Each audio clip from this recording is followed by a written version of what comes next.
Even when we've had 9 practices, the first 6 of them really were not much about man. They were a little bit, but don't want to do stuff too early and make sure that we're continue to do what we need to do. And sometimes you can peak a little bit early, so we're trying to make sure that this last phase here that we've got is what we've got to prepare for Bama until we get down to Dallas. Luke, how much are you putting in the look of Alabama and the plays of them this week? Well, it's been the last couple days. So we kind of went in 3 phases. Phase 1 was a lot about development of the younger guys. Phase 2, we started to implement a little bit of the stuff on Alabama, but we didn't want to just solely go into it because you can get bored after a while. I know it's hard to sound, it sounds kind of weird to say that guys can get bored to go play in a championship game. No, but those last 3 days are really where you want to peak and make sure your preparations and things are kind of honed in. And so really this last couple days is when we really kind of started focusing on Bama. We asked you after the AAC championship game, early thoughts on Bama. You thought they were pretty good. Now that you actually had a chance to dig in on it, what have you seen? No, there's a reason they've been in the playoffs 7 out of the 8 times that they've had the playoffs, and they've been there every year. And I think obviously we all know about their skill. I think where sometimes you don't recognize is what they really got up front on both sides of the ball. And to me, that's where the big matchup's got to be. Not that so you're saying you can match up with their speed? No, but what I'm saying is that the game is still about up front, and we've got to do a really good job of protecting our quarterback and being able to create ways to run the football. And we've got a really good job of getting after the quarterback, and that doesn't mean always having to blitz. So if we can do that, that's where where the thing really for us needs to start. What separates Bryce Young from other quarterbacks you've seen? Well, I think as a sophomore, his first year playing, the way he kind of commands and the patience and the poise he plays with. A lot of guys would think, well, he can run and he's a good athlete, so he's takes off and uses his feet. But really, for a young guy, I've never seen somebody that kind of uses his feet, takes off, but really does it to throw the ball down the field and get the ball to the guys that maybe can create a little bit more than even him. Even though he can do a great job of it, he can run, but I think he understands the idea that if I can get it in my tailback's hands, if I can get it in some of my receivers' hands, maybe they can create even a little bit more than I can. And for a young guy that it's first year starting, I've not seen that before. Have you woke up at night with any Jameson Williams nightmares yet watching that kid? It's pretty consistent, and in all phases, not just him catching the football, but obviously him in the return game too. So I think that's where I've always admired what Coach Saban has done. Is he's not just a defensive guy. Maybe early on, or what people would say about even what Alabama was, so just obviously the best defense in the country. But what the evolution has been is he's a guy that plays all 3 phases of the game. He puts those guys on special teams. Jameson's not just a return guy, but he's even a cover guy on punts too. So their best players are going to be on the football field, and that's what always makes it difficult. You've referenced Coach Saban a number of times over the years, just talking about other coaches and other programs. What's your relationship with him like? I call him about maybe guys that have left, like the Jerome Fords of the world, to ask him, if we're going to take somebody, what are we getting? And the thing I can tell you, he's always been really honest with me. And so I don't really have a relationship. I don't know him that well. Just because you study a guy and have watched him for years and years doesn't mean you got a relationship. But obviously you know what they're all about, what he's all about. And, played him a few times as well. What did he tell you about Jerome Ford? Told me he's a really good football player. Not that he wanted him to go, but might have been in a little bit of a tougher situation for him there with the amount of guys. But everything he had done there for them, I think he started 2 games for him and everything. So he was spot on. We talked a lot before the Georgia game, before the Notre Dame game, about playing top 10, top 5 program, being measuring sticks. Is this now the playoff? Is this the ultimate measuring stick? It is. It's not just a top 5. This is the top program. If you look around, I don't care how long you go back. So yeah, it's an incredible measuring stick on an incredible stage, an incredible opportunity.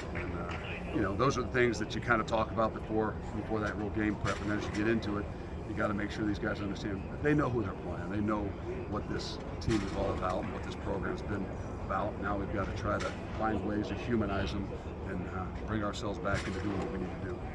A lot of talk this time of year becomes like, hey, there's suddenly 3.5 weeks to prepare for the game. How much does that change things when you've got 4 weeks to prepare? I think it can work in either direction. I think from my experiences, trying to find a way to have balance, to trying to enjoy a little bit of what these guys have created over the this part of the season, moving into a bowl of how to develop and give some opportunities to your young guys, but also getting those guys that are actually going to play ready for what we're doing. So us as coaches can't interfere too much, and just because we got too much time thinking we're going to outsmart everybody, we still got to be able to do what our guys is doing. You got to find that balance into enjoying, having a good time, but also making sure that we're prepared and peaking at the right time.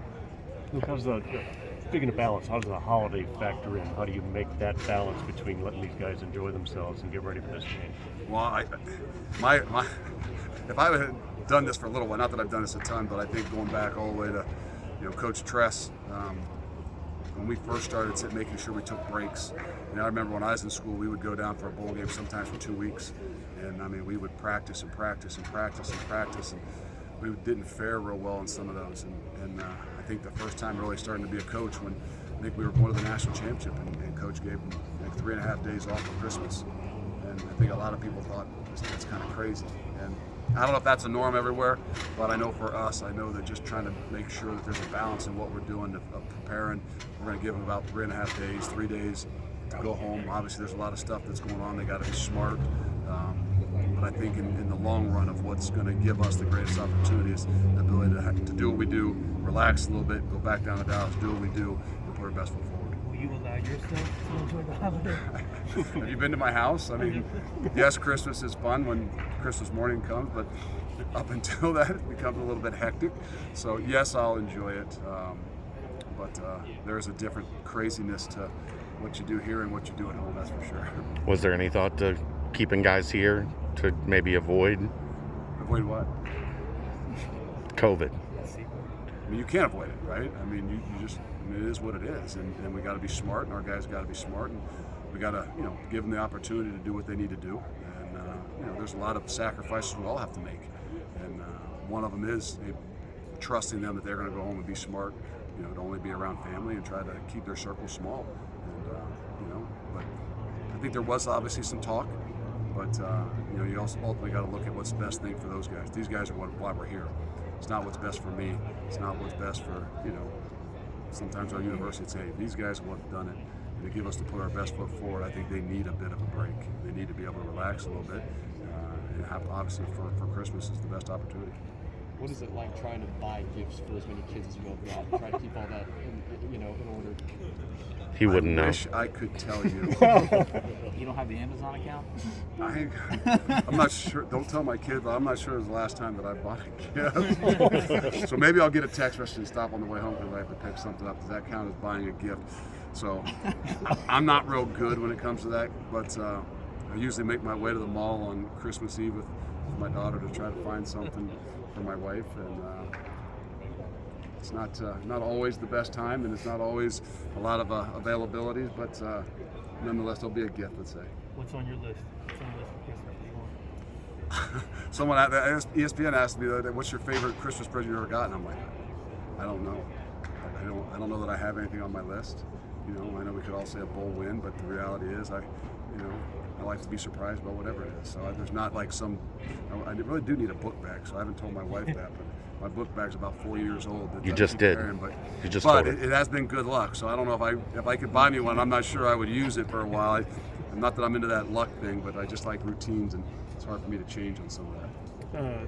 Chad's been joking that you need to clear the mantle at your house for all these Coach of the Year awards. I know you don't care about that stuff, but it has to be rewarding on some level to be recognized. I wish that at some point in time you get an opportunity to maybe talk about them, just so that you can do what you need to do and thank the people that are around you. Because if there's anything I've learned in the short or the long time, depends on who you are, if I've been coaching, that this is so unique of a job that unless you've got really good people around you, and I'm not just talking about players, I mean coaches and support, there's no way you can do what we do. And there's two things we say, that when there's success, that there's two people are going to get credit usually. It's the quarterback and the head coach. And the reality is, when it happens, we got to do our best job of making sure everybody around us knows that it's not because of us, it's because of them. And for the most part, whatever awards there are out there, yes, there's someone's got to represent us, but there's a lot of people that really deserve this, much more than even just me. I just happen to be the one that, maybe is in front and be able to hold the award, but a lot of these guys deserve a lot. Do you have a mantle cleared No, for where they're all going to I go? don't have a mantle. my kids would break things. So anyway, so there's not a whole lot of things. If there's anything worth, like, I don't have any precious items, and if there's anything really worth it, I promise you, if there was some crystal ball they gave you or something like that, like, there's the last place that you would put it is in any place in my house, especially on a mantle, because the kids would probably think that if there was a ball they could play with it. Not sure what would happen. We noticed Kobe's got a different number this week. He's going to be wearing something different. You have to ask him about that. Luke, do you embrace the underdog role, or how do you use that for motivation? Yeah, I think for me it's a little bit more of a comfortable position. I think for us as a team, that's always kind of been our MO since we started here. So in some ways, yeah, this is the role that maybe more of our guys have grown up around since they've been here. And this year was a little bit different in some of the roles that we were in. Being maybe favorite in a lot of the games and a lot of the situations. But nonetheless, we all understand that from the time we started, I've always told them it's not the best team that wins the game; it's the team that plays the best. And for a bunch of years, we weren't the best team, but we found ways to play the best. And then this year, we might have been the best team in a lot of our games, and at times we struggled because we weren't playing better than the other team. And the reality is, yeah, we're not the best team probably, but that doesn't really matter because on the 31st, it's really going to be about who's going to play the best. Last question. Thanks.